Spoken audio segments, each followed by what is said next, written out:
Many people don't realize that Foodlink's network encompasses 10 counties in the Finger Lakes area. It stretches from the shores of Lake Ontario down to the Pennsylvania border, and it encompasses city centers, it encompasses suburban areas, rural areas, very small towns, and everywhere in between. In every single area within that 10-county service area, there are people in need of food, and they need somewhere to be able to go and turn to when they need that. And so that is why we make sure that we have partners in as many places as we can.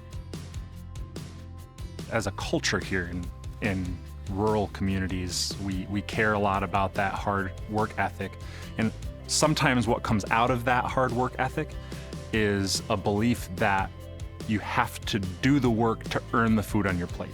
What's missing in that assumption is that you need the food to do the work. You need nourishment in order to do hard work. And I think there are a lot of people who want to work hard, but don't necessarily have access to the right food, the quality food to nourish their bodies so that they can actually do their part and contribute into their communities. And I think this helps provide for that need. It's actually a big part of how we communicate the program. This is not just for needy people.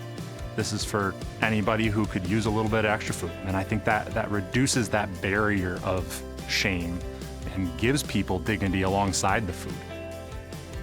Many people forget about rural communities or rural poverty because they think of rural areas as agricultural hubs, but very little of that food remains in those communities. I think transportation in Wyoming County is really hard. Finding transportation to get to a store to get food and in order to put food on the table is harder than the actual getting the food.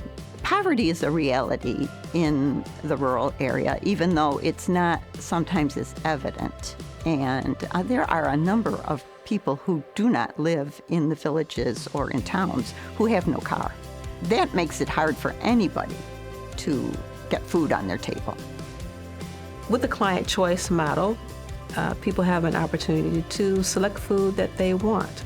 It's not just boxed up for them, and they feel more like they're shopping, and it's not just a handout of here you go, this is what we have.